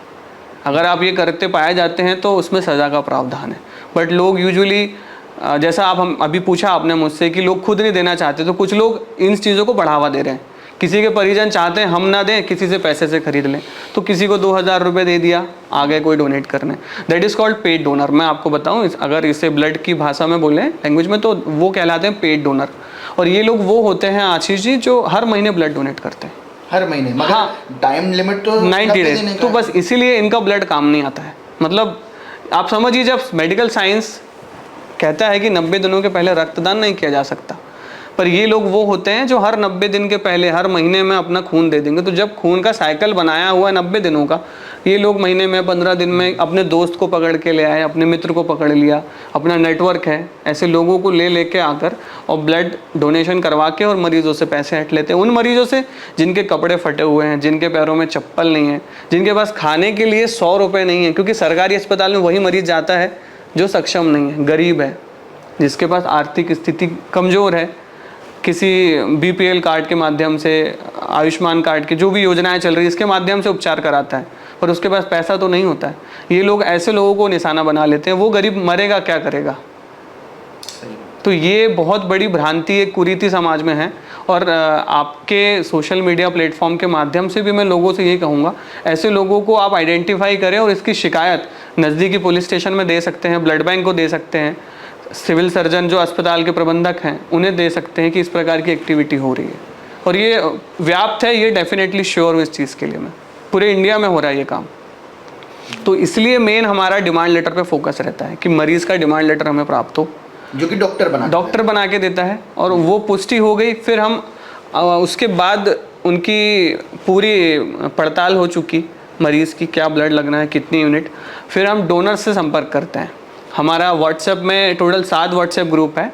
व्हाट्सएप में मैं सोच रहा था कि एक व्हाट्सएप ग्रुप में तो ज़्यादा से ज़्यादा 250 लोग आते हैं ना। अब बढ़ चुका है उसका लिमिट। हाँ, बट पहले जब बात करें हम 3 साल पहले, 2 साल पहले, तो 256 की लिमिट हुआ करती थी। 256 की। हाँ, अब बड़ी भी होगी तो कितना? 1000? हाँ, बढ़ा सकते हैं उसे, तो 450 हुआ, फिर बढ़ाया 1000 तक ऐड हो जाते हैं। 1000 तक है। फिर भी अगर, लेकिन 1000 भी है तो 1000 तक लोगों तक पहुंचना भी, मतलब आप जिस हिसाब से आप बता रहे हैं कि आपके पास 2200 कितना अब तक तो हम लोगों ने डोनेशन कर 2235 डोनेशन 2235 डोनेशन हो चुके हैं। 2000 से ज़्यादा लोगों से आप डायरेक्टली जुड़े हुए हैं, अपनी आर्मी में 2000 से ज़्यादा लोग हैं जी। तो वही एक व्हाट्सएप ग्रुप से तो ये सारा संभालना मुश्किल होता होगा जी। तो फिर आपके कितने? 7 जी। WhatsApp blood army 1, blood army 2, blood army 3, इस प्रकार से टोटल 7 व्हाट्सएप के ग्रुप हैं हमारे। उसमें एक विशेष ग्रुप है महिलाओं का। ब्लड आर्मी ग्रुप में आपको बताऊंगा कि हमारी रक्त वीरांगनाएं भी जुड़ी हुई हैं जो हर 4 महीने में ब्लड डोनेट करती हैं। उसमें गृहिणियां हैं, वर्किंग वुमेन हैं, प्रोफेशनल लेडीज़ हैं, स्टूडेंट्स हैं, क्योंकि हमने आर्मी में उन्हें भी जोड़ रखा है। वो भी एक समाज के लिए बहुत बड़ा उदाहरण है। लोग कहते हैं कि हम कमज़ोर हो जाएंगे, हम कहते हैं आप इन महिलाओं को, हमारी बहनों को देखिए, क्योंकि नारी शक्ति बहुत बड़ी आज निकल कर आई है देश दुनिया में, जो हर कदम से कदम मिलाकर चल रही है, हर क्षेत्र में हमारे साथ खड़ी हुई है। तो वो रक्तदान में भी पीछे नहीं है। तो महिलाएं भी रक्त डोनेट करती हैं, ब्लड डोनेट करती हैं। उनके लिए कुछ क्राइटेरिया थोड़ा डिफरेंट है, उन्हें 120 दिनों में ब्लड डोनेट करने की सलाह दी जाती है। तो हम ऐसे लोगों को भी सामने लेकर आते हैं जो लोग कहते हैं कि मैं आदमी होके, लड़का होके ब्लड डोनेट नहीं करूँगा। तब उस केस में हम उन्हें उनके बारे में बताते हैं जो महिलाएं होके ब्लड डोनेट करती हैं। डॉक्टर्स हैं, कुछ बिजनेस प्रोफेशनल लोग हैं। तो ऐसे 7 व्हाट्सएप ग्रुप हैं। एक ग्रुप हमारा बुलेटिन का चलता है, जिसमें हर घंटे हर मिनट आने वाला जो भी हम तक डिमांड होता है, केस तो नहीं कहूँगा, हम उसे डिमांड कह सकते हैं, मांग कह सकते हैं, उस केस, उस डिमांड को हम लोग रिव्यू करते हैं। जो ब्लड आर्मी की एक बुलेटिन टीम है, कोई डिमांड हम तक आई है तो उसको अपडेट करना हमारा काम है। आज सपोज़ 4 पेशेंट की कॉल हम तक पहुंची है, तो उस पेशेंट को ब्लड मिला, कॉल आने से लेके उसका ट्रांसफ्यूजन होने तक का फॉलोअप हम लोग करते हैं कि उस मरीज तक ब्लड पहुंचा है नहीं पहुंचा है, किसी भी माध्यम से, हमारे माध्यम से, उसके परिजन के माध्यम से, उसके मित्रगणों के माध्यम से, पर उसकी पूर्ति होना आवश्यक है क्योंकि हम उसके लिए कर्तव्यबद्ध हैं। Tarun ji, blood army no doubt इतना बेहतरीन काम कर रही है कि बहुत ही कम संस्थाएं शहर में ऐसी हैं जो कि स्वास्थ्य के क्षेत्र में इतना अच्छा काम कर रही है। तो मेरा अगला सवाल ये है कि ब्लड आर्मी रक्तदान के अलावा भी कोई, इसके अलावा भी कोई ऐसी फील्ड है जिसमें आप काम कर रहे हैं? और नंबर 2, आप क्या यहीं पर रहना चाहते हैं, छिंदवाड़ा में ही आपको ये काम करना है, या फिर इसका दायरा आपके भविष्य की क्या योजना है ब्लड आर्मी ग्रुप की, ये जानना चाहते हैं? जी Ashish ji, blood army group रक्तदान के साथ साथ ज़िले में बहुत सारी एक्टिविटीज़ में भी पार्टिसिपेट करती है। समय समय पे पौधारोपण के जो कार्य होते हैं उसमें सहभागिता प्रदान करना, कुछ ऐसे त्यौहार आते हैं उस समय में हम शासकीय अस्पतालों में जो ज़रूरतमंद मरीज भर्ती हैं उनके लिए ठंड के समय कंबल वितरण, दिवाली आई है तो मिठाई, या इस प्रकार से बहुत सारी चीज़ों का हम क्रियान्वयन करते रहते हैं। साथ में एक विशेष कार्य हम लोग हर महीने 2 महीने में ये एक्टिविटी करते हैं हेल्थ चेकअप कैंप का। तो जो भी प्राइवेट हॉस्पिटल्स हैं या डिस्ट्रिक्ट हॉस्पिटल है वहाँ जो शिविर लगते हैं तो उसमें हम अपनी सहभागिता देते हैं। ब्लड आर्मी ग्रुप कुछ निजी अस्पतालों के साथ मिलकर विशेषकर हेल्थ चेकअप कैंप कंडक्ट करती है, जिसमें नागपुर के कुछ डॉक्टर्स आते हैं, छिंदवाड़ा के कुछ डॉक्टर्स होते हैं। तो उसमें निःशुल्क जांच करवाना, लोगों को कांटेक्ट करके उनके ब्लड डोनेशन के लिए या फिर ब्लड ग्रुप जांचने के लिए लोगों को मोटिवेट करना, ये एक्टिविटी हम लोग टाइम पे करते रहते हैं क्योंकि ब्लड आर्मी का मुख्य उद्देश्य यही है, हर ज़रूरतमंद की सहायता हो किसी भी माध्यम से। कई बार ऐसी परिस्थितियां भी हमारे सामने आई हैं, कोई बहुत ज़रूरतमंद मरीज हमें मिला है जो हम तक पहुंचा है, उसके पास नागपुर तक जाने के एम्बुलेंस के पैसे नहीं होते थे कोविड के दौरान। अभी भी बीच में कुछ ऐसी स्थिति हमारे सामने निर्मित होती है तो हम लोग जो कोर टीम मेंबर्स हैं वो अपने स्तर पर कुछ राशि का सहयोग कर देते हैं उन लोगों के लिए जो एम्बुलेंस से उन्हें नागपुर तक पहुंचा देते हैं। अच्छा, जैसे आपने कहा कि आप मॉनिटरी सपोर्ट भी करते हैं जो कि बहुत ज़रूरतमंद लोग रहते हैं, तो ये फंडिंग आपको कैसे मिलती है? ये कोर टीम ही करती है हमारी। अच्छा, आप लोग अपने खुद के खर्चे से? जी बिल्कुल बिल्कुल, क्योंकि वही इतना बड़ा नेटवर्क ऑपरेट करने के लिए ना आपको फंड्स की ज़रूरत तो ज़रूर पड़ती है। बिल्कुल। तो इसके लिए आप कुछ प्रयास कर रहे हैं क्या कि कहीं से आपको ग्रांट मिल जाए या कहीं से फंडिंग हो जाए? ब्लड आर्मी ग्रुप का रजिस्ट्रेशन कार्य पूरा हो चुका है। अच्छा। और बहुत जल्दी हम इसकी सदस्यता शुल्क स्टार्ट करेंगे। तो जो ब्लड आर्मी के मेंबर्स हैं, जो काफ़ी लोग हमें इस चीज़ के लिए मोटिवेट करते हैं कि आप एक मासिक शुल्क निर्धारित कर लें, क्योंकि हम एक एनजीओ से जुड़े हुए हैं। तो एक आदमी स्वैच्छिक भाव से अपना सहयोग देना चाहता है। रक्त तो दे ही रहे हैं जो कि अमूल्य है, रक्त की तो कोई कीमत ही नहीं है। एक डोनर अगर अपने शरीर का रक्त दान कर रहा है तो उसके लिए कुछ राशि, मासिक सहयोग राशि देना कोई बहुत बड़ी बात नहीं है। तो बहुत सारे ऐसे सदस्य हैं हमारे जो इस चीज़ के लिए बिल्कुल तत्पर बैठे हैं कि कब ये कार्य शुरू हो तो हम कुछ आर्थिक सहयोग करें, जो उस राशि का हम सदुपयोग ऐसे मरीजों के लिए करें। वही, क्योंकि ब्लड आर्मी को अगर नेशनल ब्लड आर्मी बनाना है ना जी, तो उसके लिए तो संसाधनों की आवश्यकता पड़ेगी ही पड़ेगी। ब्लड आर्मी छत्तीसगढ़ तक पहुंच चुकी थी। छत्तीसगढ़ बिलासपुर में एक ब्लड आर्मी की ब्रांच है जो गगन जी हैं, हमारे गगन छाबड़ा जी, उनके माध्यम से हम वहाँ पे ऑपरेट करते हैं। बाकी साथ ही साथ जो मध्य प्रदेश के ज़िले हैं 52-53 ज़िले, इन ज़िलों में जो लोकल संस्थाएं हैं उनसे हमारे संपर्क हैं। किसी मरीज़ की अगर उस जगह से हम तक कॉल पहुँचती, कोई छिंदवाड़ा का मरीज़ सिवनी भर्ती हुआ, कोई जबलपुर में जाके ट्रीटमेंट करा रहा है, कोई नागपुर में करा रहा है, तो लोकल एनजीओ से हमारे संबंध हैं, काफ़ी अच्छे घनिष्ठ संबंध हो चुके हैं इन सालों में। तो अगर हम उन तक पहुंचते हैं कि हमारे शहर का कोई मरीज़ आपके यहाँ पर भर्ती है, उसे रक्त की सहायता पहुंचानी है, तो बिल्कुल जैसे ब्लड आर्मी तत्पर है वैसे उस जगह की, उस ज़िले की, उस शहर की लोकल संस्था हमारा पूरा सहयोग करती है। अगर उदाहरण की बात करूं तो नागपुर में हमारा छिंदवाड़ा शहर नागपुर से लगा हुआ है। 50% लोग ट्रीटमेंट के लिए नागपुर जाते ही जाते हैं। वहाँ पे एक संस्था है सिंधु युवा फोर्स, गुड्डू केवल रमानी जी हमारे सहभागी हैं वहाँ पर। तो यहाँ से किसी मरीज़ की कोई रिक्वायरमेंट होती है तो हम उनसे संपर्क करते हैं और वो निश्चित तौर पर उसकी मदद करते ही करते हैं। अगर बैतूल भोपाल की बात करूँ, बैतूल में है हमारे संकट मोचन रक्तदाता समूह, इटारसी में है, भोपाल में है, बहुत सारी संस्थाएं हैं जिनसे हमारे संबंध अच्छे बन चुके हैं। तो हम इस चीज़ के लिए कर्तव्यबद्ध है कि ज़िले में अगर कोई भी मरीज़ हम तक पहुंचता है जो बाहर जा रहा है, उसकी भी रक्त सहायता ब्लड आर्मी करके देगी। तरुण भाई, इस जर्नी में आपकी समाज सेवा की जर्नी में कोई एक विशेष मेंटर या गुरु जिनकी बातों का आप पर बहुत प्रभाव पड़ा, या जिनके जीवन का आपके जीवन पर बहुत प्रभाव पड़ा, या ऐसे कोई व्यक्ति जिनकी बातें आप सुनकर उनकी बातों को अमल में लाते हो, जो आपको सलाह देते रहें? जी, ऐसा कोई व्यक्ति है? जी बिल्कुल। ब्लड आर्मी ग्रुप के एक मेंटोर हैं, हम उन्हें संरक्षक कहते हैं, श्रीमान गुलाबचंद लोधी सर। वो ब्लड आर्मी ग्रुप के संरक्षक हैं और उन्हीं की प्रेरणा से, उन्हीं के मार्गदर्शन में आज इस टीम की स्थापना हुई है। उन्होंने हमें मोटिवेट किया, जो कोर टीम है उसको टाइम टाइम पे मोटिवेट करना, लोगों को इनकरेज करना, और आज जो इस स्तर पे पहुंची है तो कहीं ना कहीं इसका श्रेय उन्हें भी जाता है कि उन्होंने इस चीज़ के लिए हमें मोटिवेट किया, आगे लाया कि नहीं तुम ये काम कर सकते हो। आज ब्लड आर्मी का रजिस्ट्रेशन भी हो चुका है बैक फाउंडेशन के नाम से, blood army group, that means BAG foundation. तो उस रजिस्ट्रेशन में भी उनकी बहुत महत्वपूर्ण भूमिका रही है, चूँकि किसी संस्था को रजिस्टर्ड करना it's not a easy task. चाहे आप सोसाइटी रजिस्ट्रेशन करें या फिर आप ट्रस्ट रजिस्ट्रेशन करें, तो ब्लड आर्मी रजिस्टर्ड हो चुकी है। ये बहुत गर्व की बात है हमारे लिए। और उसमें आज हमारे हर कदम पे, हर पहलू पे गुलाबचंद लोधी सर का हमें सहयोग मिलता है। साथ में और भी हमारे ऐसे वरिष्ठ सदस्य हैं जिनका हमें बहुत सारा मार्गदर्शन प्राप्त होते रहता है। परासिया से दिलीप जैन सर हैं, डॉक्टर दिलीप जैन सर हैं, शिक्षक हैं। उनका भी हमें समय समय पर मार्गदर्शन मिलता है, वो हमें प्रोत्साहित करते हैं। और भी ज़िले के बहुत सारे ऐसे वरिष्ठ व्यवसायी हैं, व्यापारी लोग हैं और समाज सेवी हैं जो हमें इस चीज़ के लिए मोटिवेट करते हैं। तरुण भाई, मैं जैसे देख रहा हूँ आपकी शर्ट पे 2 बैजेस लगे हुए हैं। एक तो हमारा तिरंगा है और दूसरा मैं देख रहा हूँ उसके नीचे भगत सिंह का बैज है। तो ये क्यों लगा है, इसके बारे में कुछ बताइए। इसके पीछे बहुत ही मीठी याद जुड़ी हुई है हमारी। विगत वर्ष रक्षाबंधन का दिन था और पत्रिका समूह के जो संवाददाता हैं श्रीमान आशीष जी, आप जानते होंगे उन्हें, आशीष शर्मा। हाँ, आशीष जी।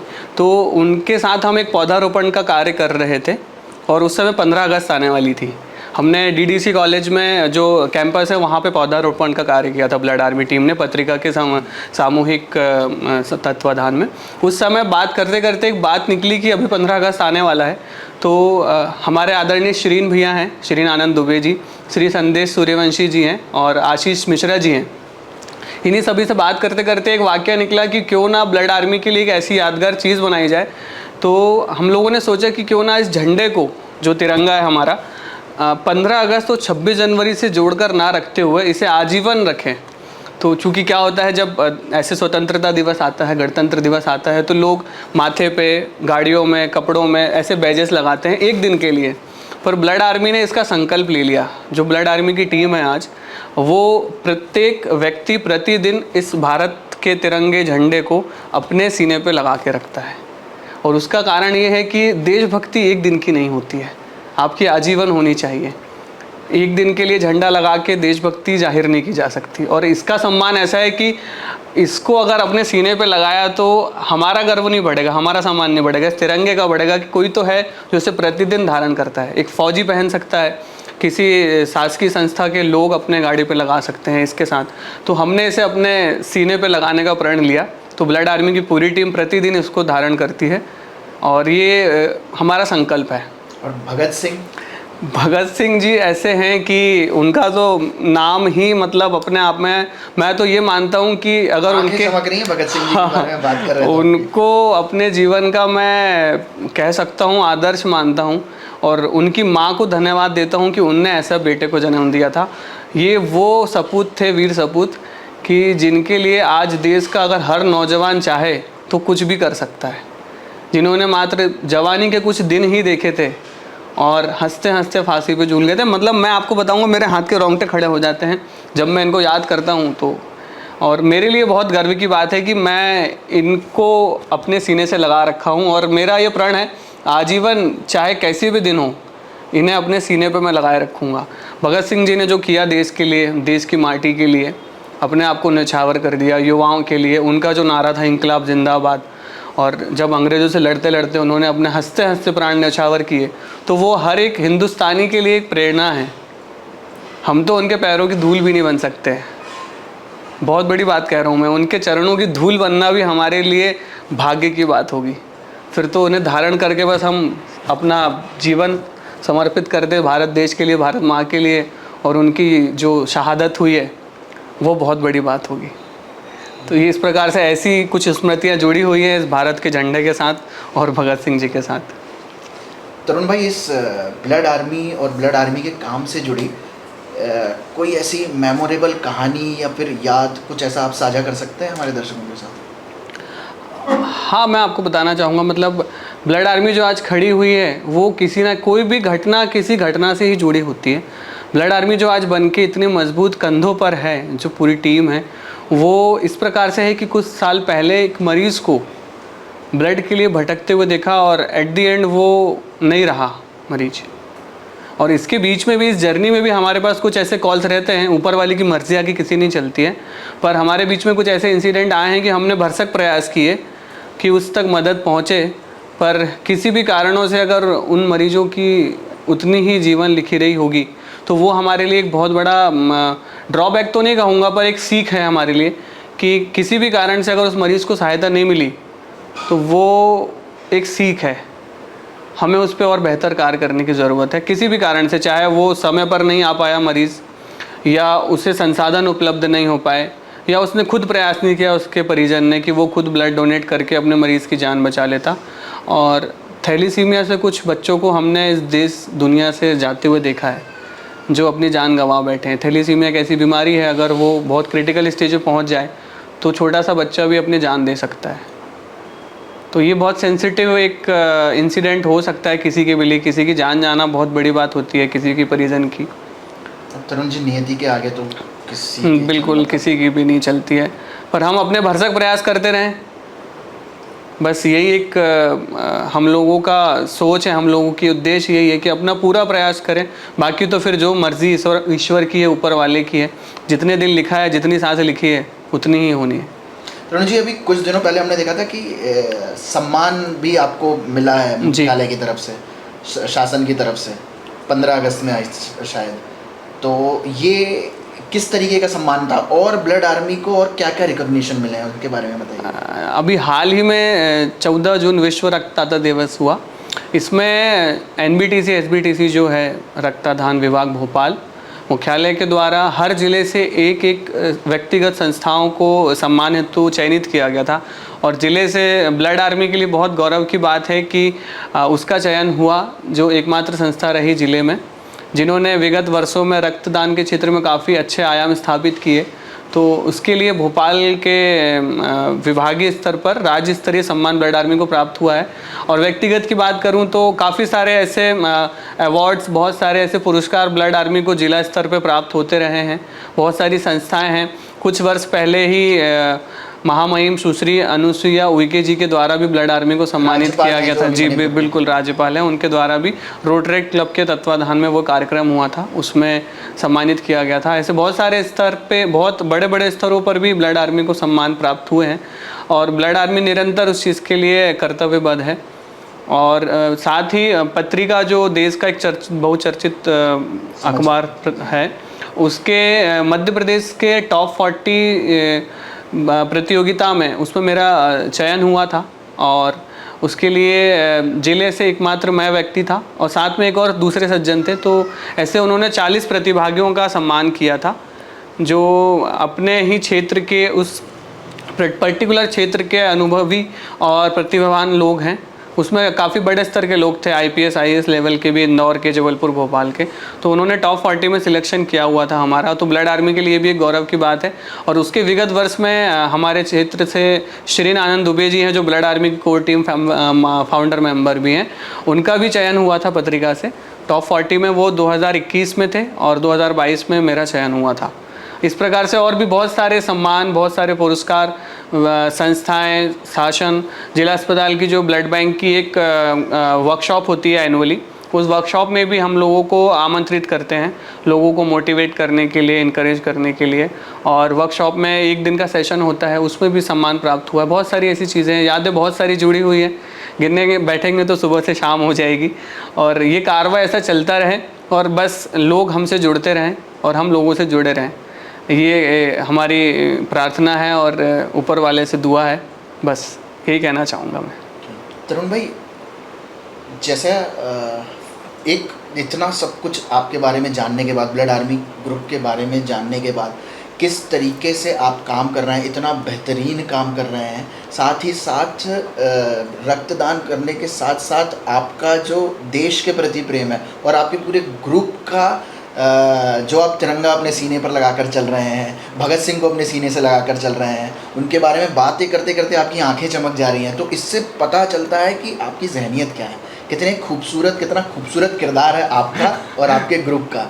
तो आप अपने अंदाज में अपने बताइए कि हमारे व्यूअर्स को संदेश दीजिए, कैसे ज़्यादा से ज़्यादा लोग रक्तदान के लिए आगे आ सकते हैं और उन्हें क्यों आना चाहिए, और ऐसी कौन सी बातें हैं कि जो कि एक आम इंसान को अपने जीवन में अपने रेगुलर क्रियाकलापों के साथ साथ करनी चाहिए।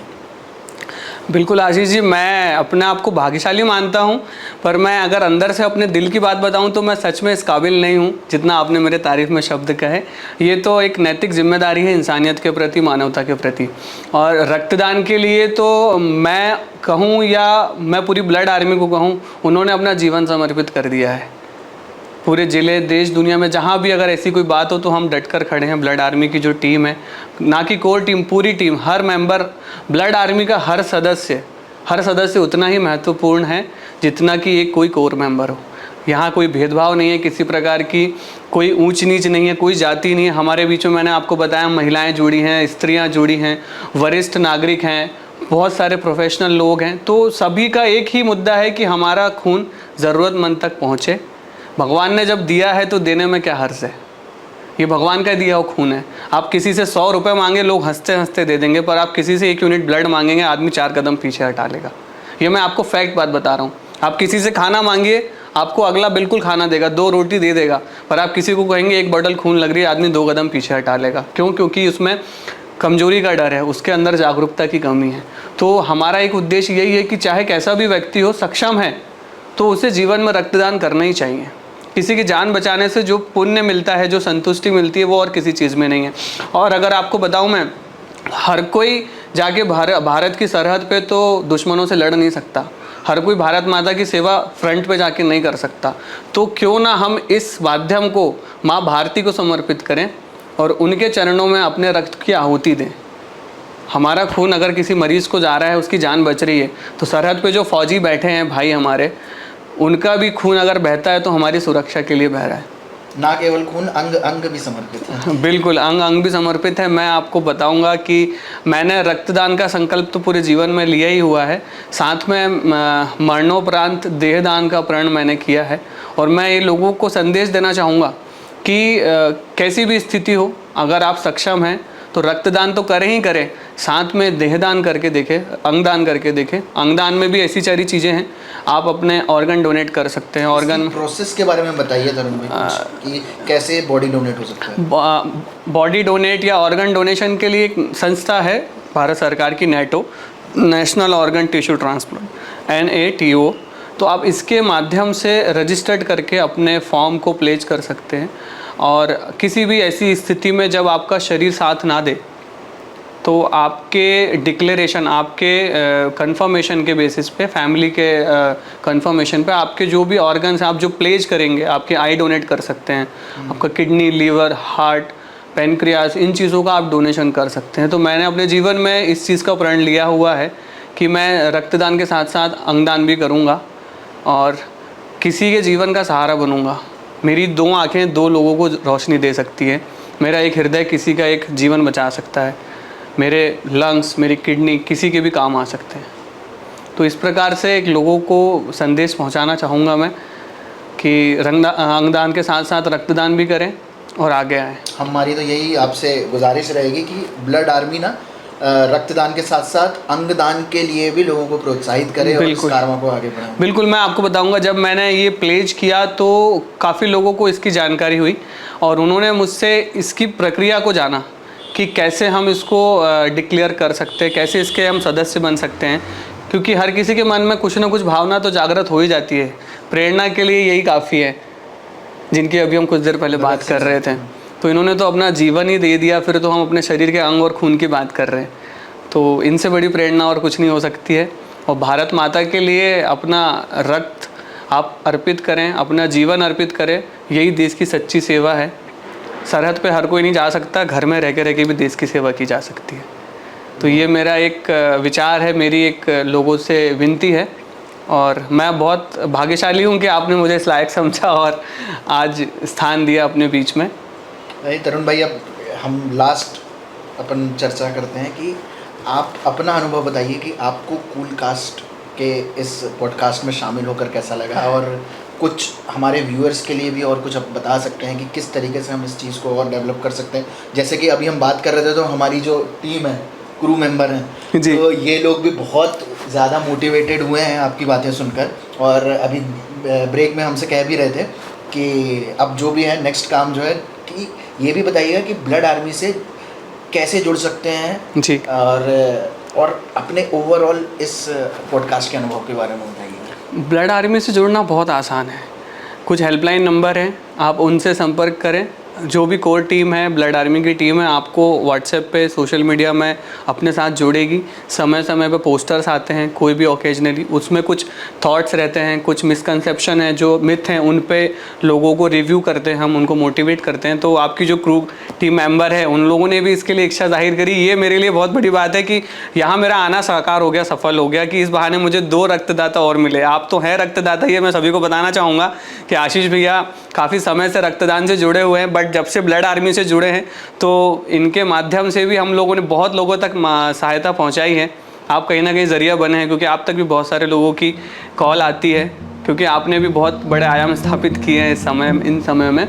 और पॉडकास्ट की बात करता हूं तो ये मेरे लिए बहुत अच्छा अनुभव रहा आज का, कि हमने जो भी समय बिताया वो एक यादगार लम्हा है, और जो हमने अच्छी बातें करी, अपने विचार साझा किए, आपके बहुत अच्छे अच्छे सवाल रहे जिनका मैंने जवाब दिया, और टीम ने भी बहुत अच्छा काम किया है। तो इस प्रकार से मैं बहुत ही खुश नसीब मानता हूँ अपने आप को, और दुआ करता हूँ कि ये जो पॉडकास्ट चैनल है कूल कास्ट बहुत ऊपर तक जाए और आसमान की बुलंदियों को छुए। बहुत बहुत धन्यवाद आपका।